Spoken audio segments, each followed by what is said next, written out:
presidente Jair Bolsonaro desejou pelas redes sociais um feliz Dia dos Pais aos brasileiros.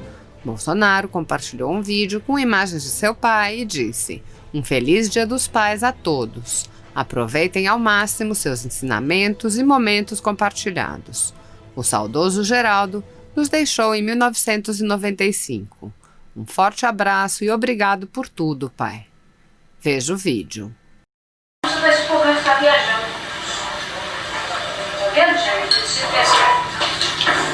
Ele não acha que ele gosta. Ele não fica onde comer, né? Vai demorar, nós a gente pega o seu. Eu também fui esse. Cuidado, fera comendo. Truga, tia.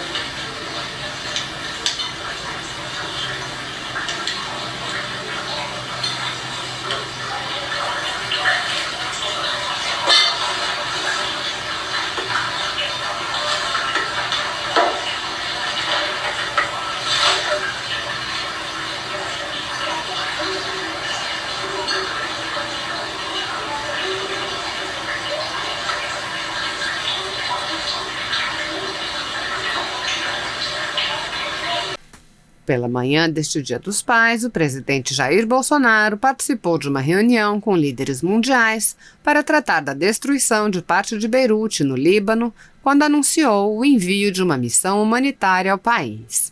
Assista. É uma honra estar aqui.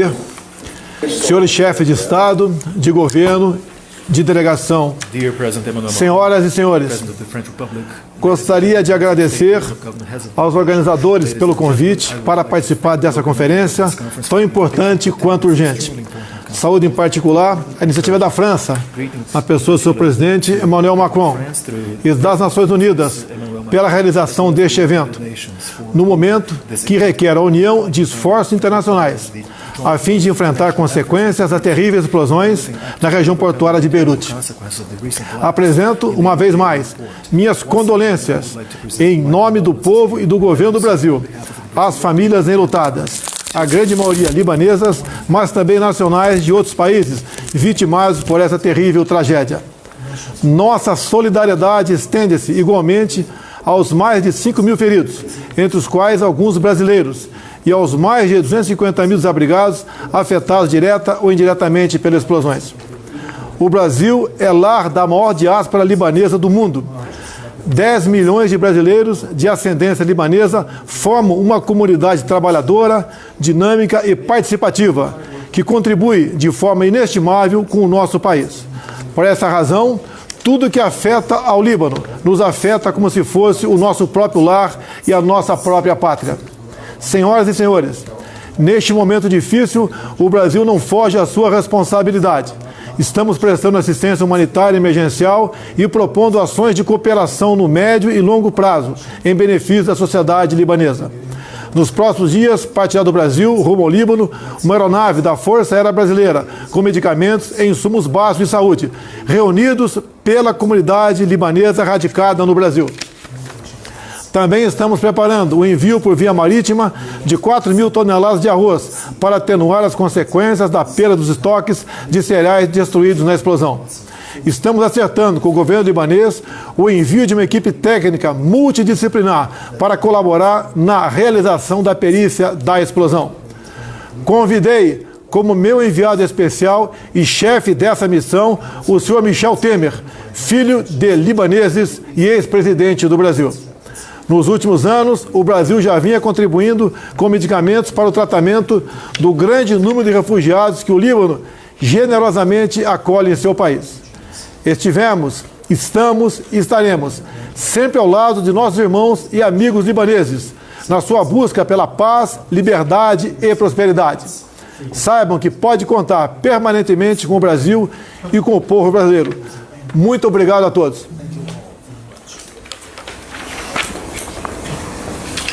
Thank you very much, dear President Bolsonaro, for this commitment. I will now give the floor to the President of the Republic of Cyprus, Nikos Anastasiadis. Thank you very much, dear Emmanuel, Your Excellencies, Your Majesties, dear friends.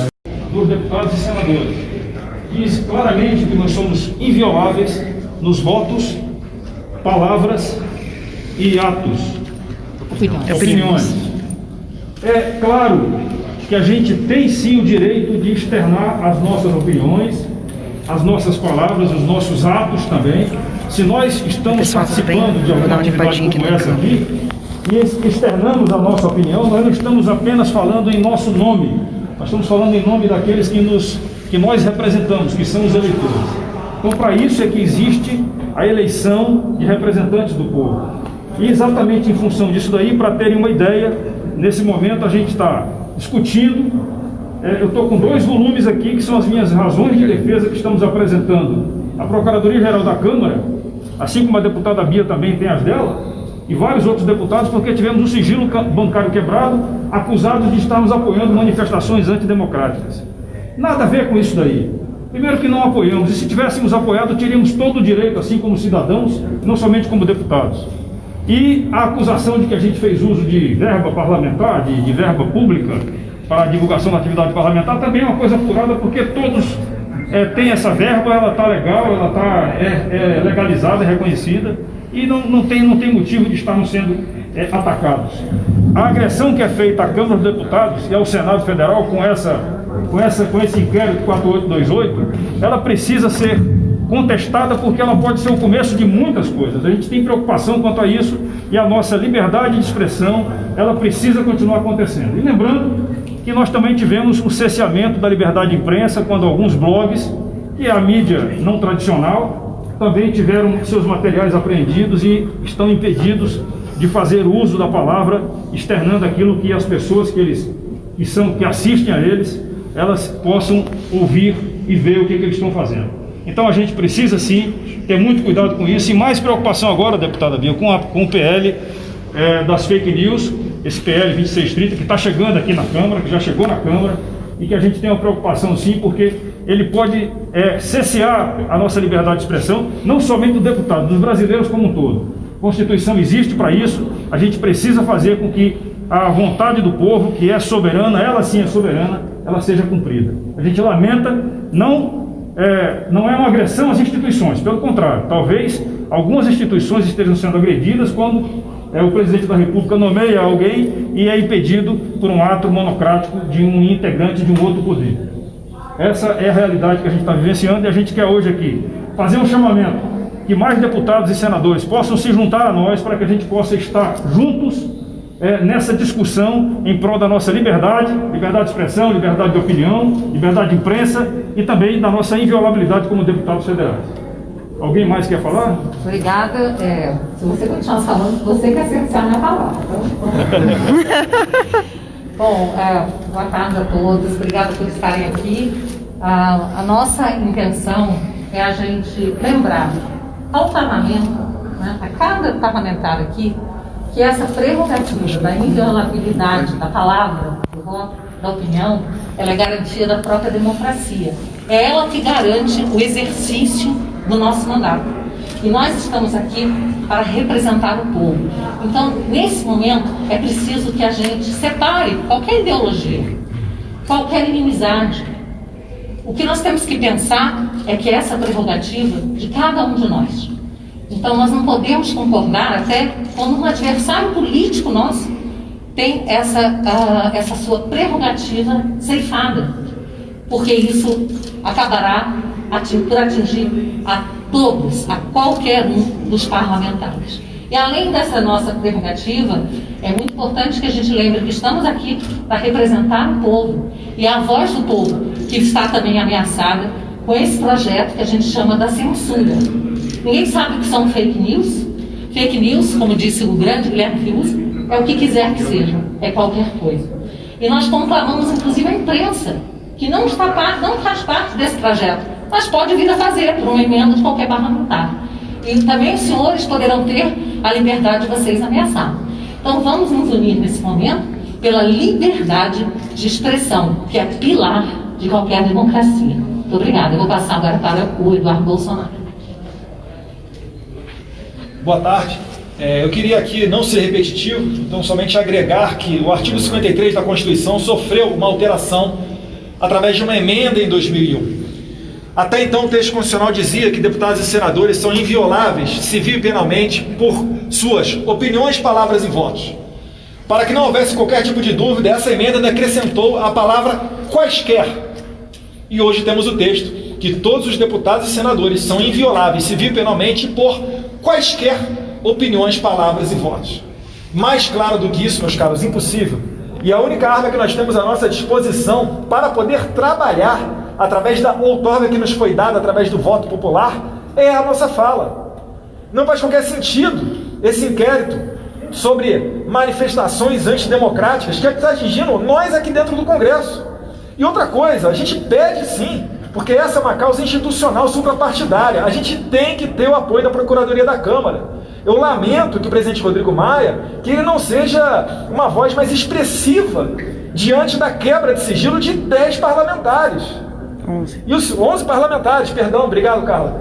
Isso daqui, não se enganem, amanhã vai para cima de vocês da imprensa. A deputada Bia falou muito bem sobre o PL 2630. Está se criando uma atmosfera em que o projeto de lei vai cercear a liberdade de expressão e está sofrendo críticas da direita, da esquerda, do Facebook, de órgãos de imprensa. Mas eu gostaria de ver mais apoio em relação a esse sentido. Óbvio que nós temos nossa diferença. Vocês sabem que eu sou um crítico de boa parte da imprensa. Mas eu não quero de maneira nenhuma ganhar essa guerra calando os senhores. Vamos para o debate. Agora, como é que a gente vai poder debater e melhorar as políticas da nossa sociedade se eu estou com medo de falar uma coisa e ser preso? Ou se o internauta, como por exemplo o Oswaldo Eustáquio, que faz um trabalho jornalístico, se ele fala alguma coisa e ele é preso? Não faz sentido.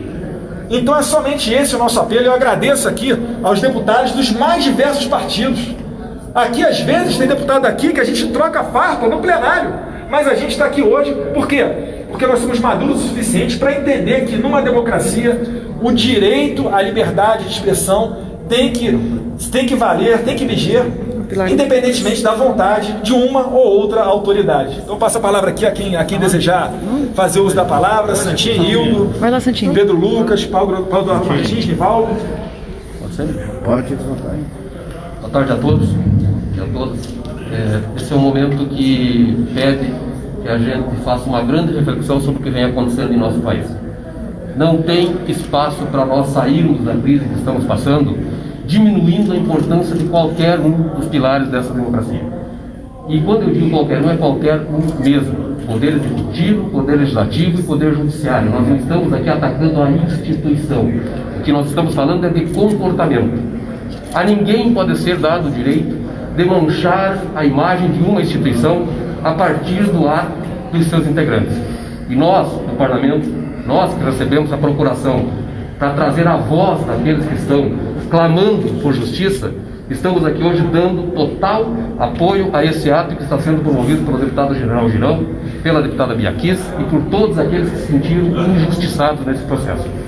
Nós não vamos abrir mão de defender as prerrogativas desta casa e também de lutar pela nossa democracia. Paulo. Quem mais? O Paulo. Jornalista. Boa tarde a todos. Além de reiterar tudo que assinar, aliás, subscrever tudo que já foi dito, eu quero chamar a atenção para a gravidade do que está ocorrendo. Quando a inviolabilidade dos deputados, das opiniões, posições e votos, ela é relativizada, o que está ocorrendo no fundo disso como resultado é a inviabilidade do próprio parlamento, que como por definição é o lugar onde a sociedade se manifesta através de seus representantes eleitos. Então, quando essa manifestação ela pode ser alvo de criminalização, o parlamento sim está sendo viabilizado e sua ação está sendo limitada para quem interessa no momento. E a gente não pode permitir isso. A casa não está devidamente atenta ao risco, ao que representa realmente todo esse movimento que está ocorrendo. Nós não podemos ser defensores das prerrogativas parlamentares ou da liberdade de expressão por conveniência. Nós temos que ser defensores dessas duas coisas por princípios. Defender a liberdade de expressão quando a gente concorda com o que está sendo dito é uma beleza. Eu quero ver defender quando a gente não concorda com o que está sendo dito, mas luta para manter o seu direito daquele de dizer. E esse é o ponto. Tudo isso envolve um movimento maior. É aqui no parlamento, é também as iniciativas legislativas que vêm ocorrendo e também interpretações judiciais a respeito de outros casos que a gente já vê pipocar em primeira instância, como no Rio de Janeiro. O juiz acabou de dar uma decisão dizendo que o réu, ele extrapolou o seu limite de liberdade de pensamento. O que é isso? Então, o PL que fala de fake news, o popular PL das fake news, ele mira primeiro nas redes sociais, mas ele acaba atingindo a liberdade de expressão. E quando atinge a liberdade de expressão, atinge aqui do parlamentar, atinge das pessoas que são usuárias das redes, atinge de vocês, profissionais de imprensa, qual eu também sou. E que se a opinião agora que incomoda é aquela que está nas redes ou que está na tribuna da imprensa, logo será aquela que está nas bancadas dos telejornais, nas páginas de opiniões dos jornais ou nas colunas de revistas. Esse movimento não tem que ser só desses parlamentares. Aqui eu acho que a gente apenas representa muitos que têm interesse nisso, que não suportam um ambiente de restrição de liberdade de expressão, e esse alerta serve a todos os brasileiros, especialmente aos profissionais que sobrevivem disso. Muito obrigado. Além de reiterar o que os meus colegas falaram, eu queria dividir com os senhores um sentimento que hoje é meu, mas amanhã pode ser de cada um dos senhores ou de alguns dos senhores. Eu tive meu sigilo bancário e telemático, nem sabia que existia isso, quebrados, por conta de um tweet. Eu pergunto aos senhores, até que ponto isso não pode chegar até os senhores jornalistas, até o povo? Eu, como deputada federal, embasada em todos esses argumentos que meus colegas disseram, tenho tido medo, nas últimas 2, 3 semanas, de me manifestar. Uma representante do povo brasileiro com medo de se manifestar. É até esse ponto que a gente quer chegar? Daqui a pouco isso pode atingir os jornalistas. Já está atingindo o povo. Eu clamo aos senhores que, por favor, deem voz a esse apelo que a gente tem feito aqui. Porque a gente não está defendendo os nossos mandatos só, ou essa instituição. A gente está defendendo o pilar principal da democracia, que é a liberdade de expressão e de pensamento. Muito obrigada. Talvez a ideia seja que esse primeiro movimento de hoje, dessa semana, ele possa se repetir todas as semanas agora, com a adesão de mais deputados e senadores, inclusive também, porque também tem senadores que pensam como nós. Não podemos nos calar, como falou aqui a deputada Carla, não podemos nos calar, não vamos nos calar. Essa é a grande realidade. A gente vai enfrentar isso aí, porque nós acreditamos que a democracia, para existir, tem que ter esses pilares como sendo obedecidos. Nenhuma ditadura será boa para o Brasil, muito menos se for uma ditadura puxada por ações judiciais. Muito bem.